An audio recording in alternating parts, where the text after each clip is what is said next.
Bom dia. Gente, então vamos continuar com a nossa discussão.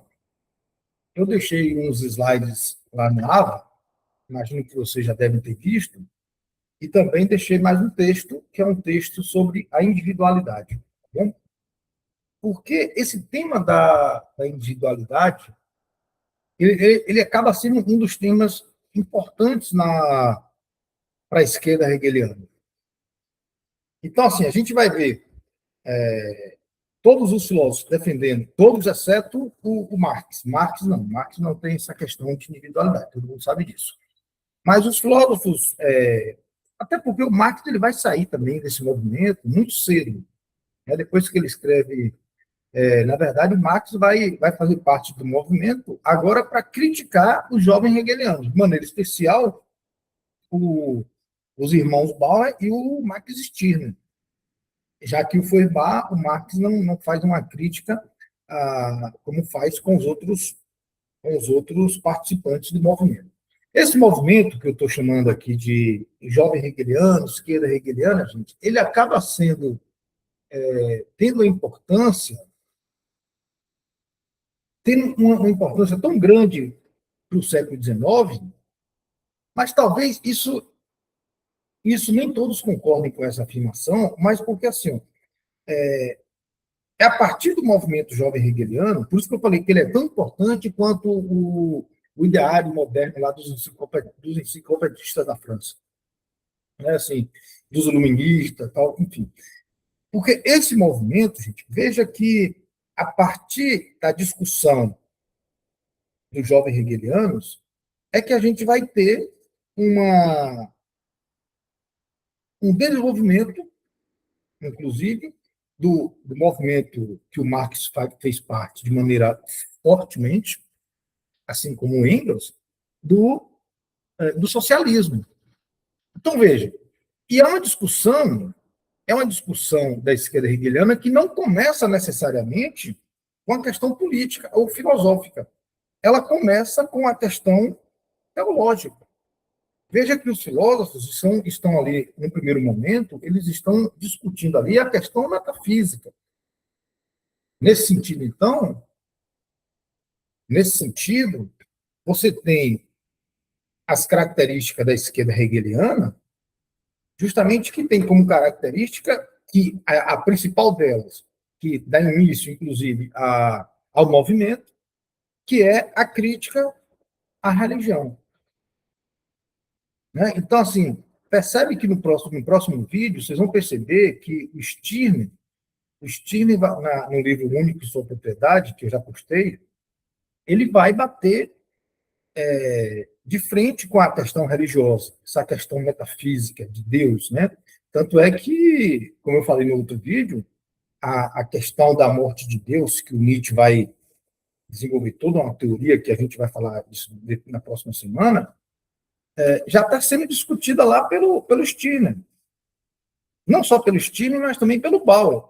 No slide, gente, que eu coloquei, vocês perceberam que algumas citações tá assim, TJ. TJ é a abreviação da obra Tribunas, Trombetas do Juízo Final. É isso, a tradução é Trombeta do Juízo Final, de Bruno Bauer. Então, assim, são textos que são textos criticando a metafísica. E aí, o que acontece, gente? E aí, mas como eles acabam transpondo a questão da metafísica, então eles começam a discutir a liberdade de pensamento. Porque agora você tem uma discussão onde o sujeito. Não vou usar o sujeito, a palavra sujeito não cai bem aqui para o movimento. Você tem, então, a discussão do indivíduo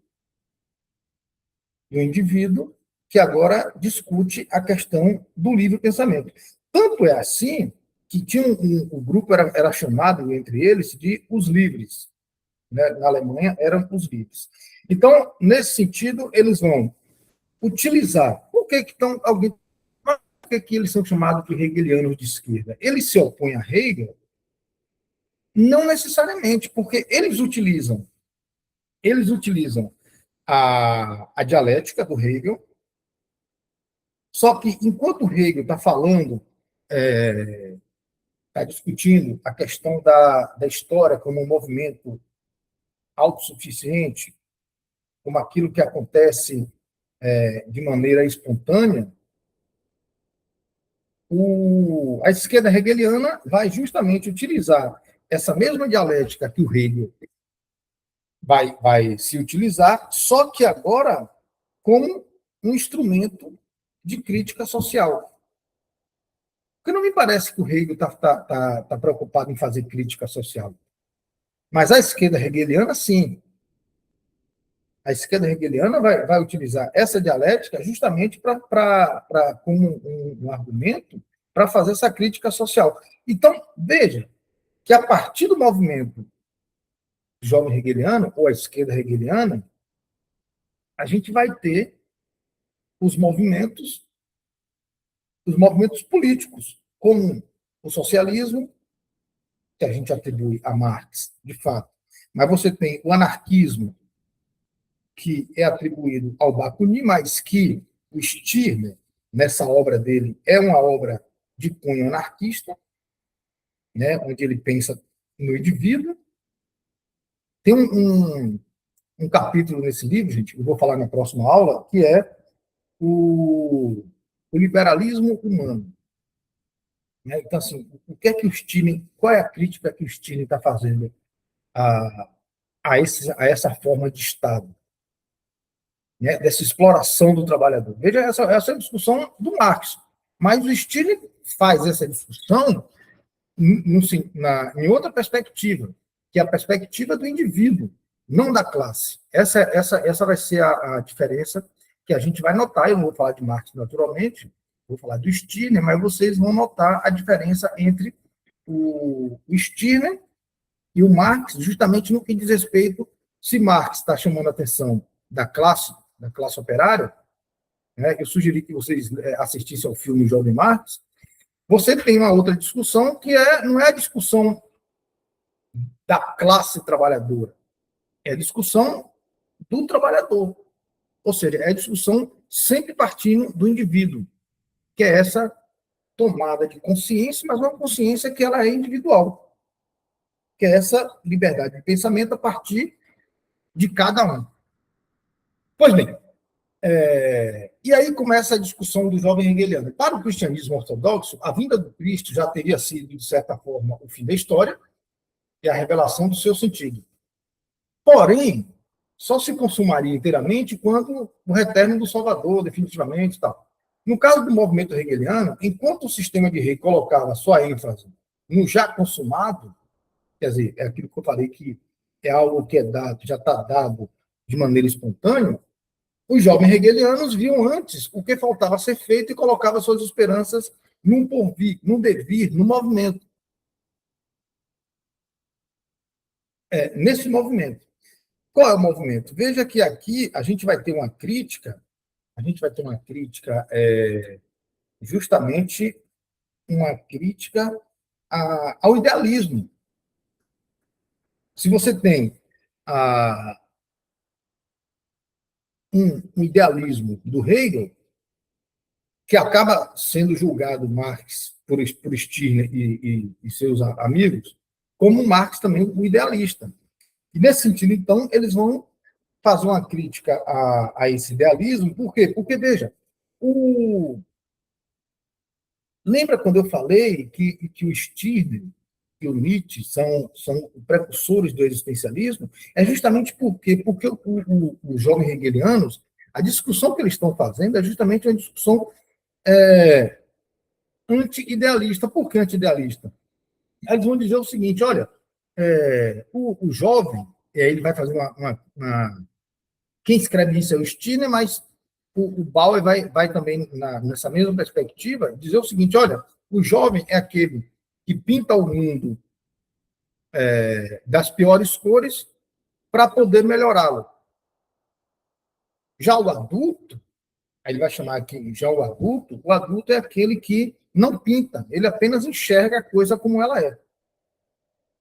Então, nesse caso aqui, a gente vai ter, por isso que eu chamei o Bruno Bauer de antissubstancialista, justamente porque não há uma substância, não há uma essência do homem, do indivíduo. O que há é a existência. Por isso que eu falei que esses autores, eles são existencialistas, são precursores da existencialista, justamente porque eles não estão tratando aqui da questão da essência do mundo, da essência do homem, da essência, sabe, essa coisa de conceitos genéricos como humanidade. Não é tratar da questão da humanidade, é tratar da questão do indivíduo. Portanto, é preciso escolher se a consciência de si, como personalidade, é a causa de sua própria essência e de seus predicados, ou se ela deve, enquanto desprovida de uma verdadeira causalidade própria, entregar-se simplesmente à substância. Quer dizer, o que é isso? Entregar simplesmente à substância? É você assumir essa questão de essência. Bom, talvez aí alguém fale assim, pô, mas Fabrício está falando isso, mas quando a gente estuda o Heidegger lá na frente, o Heidegger vai falar desse ser.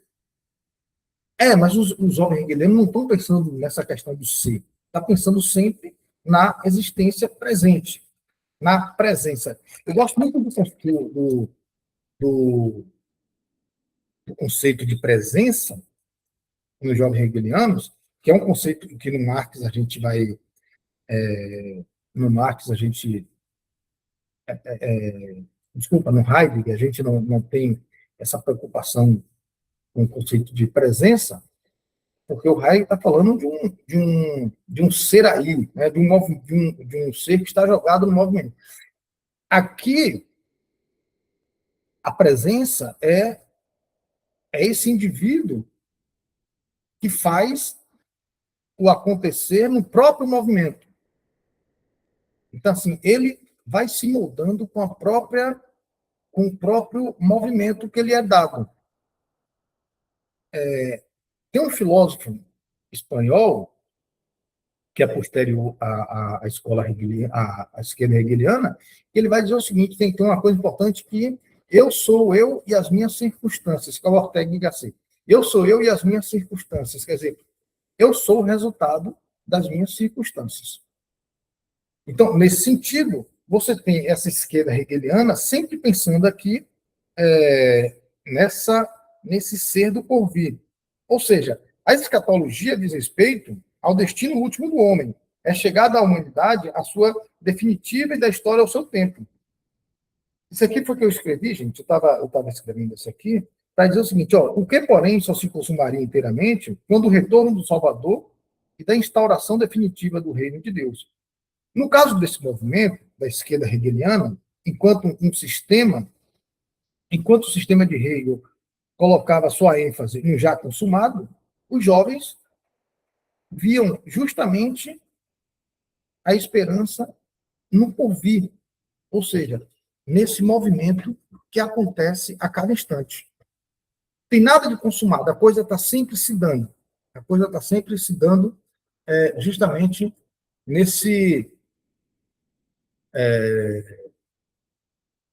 instante em que você faz da sua vida a própria presença, ou seja, o próprio presente. É isso. Veja que o Bruno Bauer, essa citação eu acho importante, que eu coloquei nos slides, o começo do saber, e aí eu cito Bauer aqui nas trombetas, o começo do saber é o imolar-se à substância, que deixa fora toda a particularidade e opinião. Então, essa ideia do imolar-se à substância, de endeusar, né, imolar, santificar essa substância, problema que deixa de fora a particularidade, a individualidade. Mas esse saber filosófico, após todo um percurso, deve culminar no poderoso indivíduo, dissolvedor, criador e tirano, que é a consciência de si. Então, veja, ele está falando aqui da consciência de si e não de substância. É você se perceber, justamente você se perceber a ter essa liberdade de pensamento. Pois bem, agora todo o conteúdo do universo não passa de um produto do eu. Então, a gente percebe que os filósofos desse movimento, eles estão muito preocupados com a questão do eu. Por isso que o texto que eu coloquei no AVA, a questão da individualidade, ele vai ser importante para a gente entender do que eles estão falando. Aí alguém pode me perguntar, por favor, mas então você está falando aí de uma questão egoísta. Exatamente. O Stirner vai dizer que o indivíduo precisa, de fato, ser egoísta. Porque nós somos egoístas. Que a gente quer sempre o melhor que a gente pode ser ou pode ter. Isso não é nenhum problema. Pois bem, como conceito, o eu é a própria realidade. Veja, gente, que coisa interessante. Como conceito, o eu é a própria realidade. E esta é simplesmente o conceito. Então, veja que você tem um conceito de realidade, mas que essa realidade só pode ser pensada por mim. Então, percebe que o conceito de individualidade aqui vai ser importante para a esquerda hegeliana? Então, todos os filósofos que vão... Claro que aí o, você tem o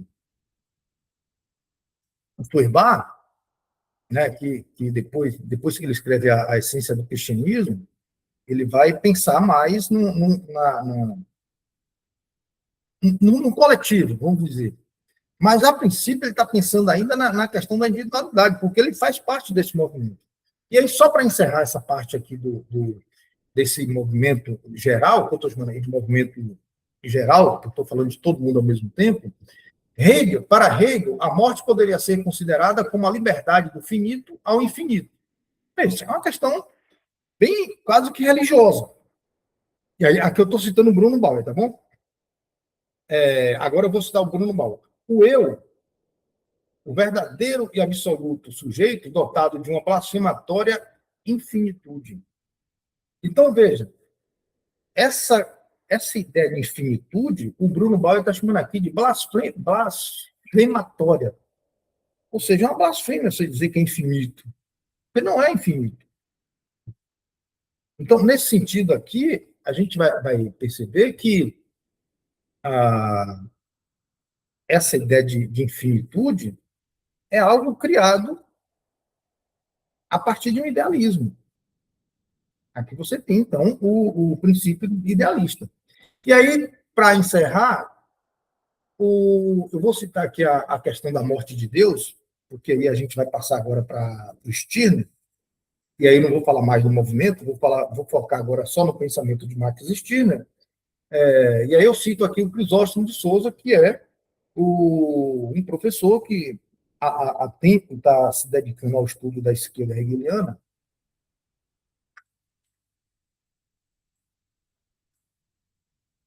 Para Bauer, então, fica visto que a supressão de Deus não constitui por si a emancipação do indivíduo, se for apenas a abolição daquele enquanto sujeito. É preciso que seja também sua negação enquanto substância. A ideia não é só negar Deus, o conceito de Deus, mas também o conceito de substância, que é algo que é divino. E esse é o problema que está posto, que a crítica da esquerda hegeliana se dá justamente nessa questão de divinizar a ideia de essência. Né? Isso é uma ideia religiosa. Porém, sua negação é preciso que seja também sua negação enquanto substância, dotada de predicados em si hipostasiados. O que é isso? Santificado, divinizado. E aí segundo esses filósofos da esquerda hegeliana, o que a filosofia tradicional fez foi divinizar essa ideia de essência. E aí a ideia deles é justamente sair dessa condição de essência e trazer o indivíduo, o eu, para a realidade pura, crua, dura. Essa é a discussão que agora eu vou passar, então, para discutir o único e sua propriedade. E aí eu vou pedir que vocês, a partir desse vídeo, que eu vou encerrar agora, a partir desse vídeo, dê uma lida naquela primeira parte do Max Stirner, que ali vai ser a nossa discussão. Eu sou a causa de nada. Esse é o título do capítulo. Tá bom, gente? Então, um abraço e vou preparar o próximo vídeo agora do Max Stirner. Tá bom?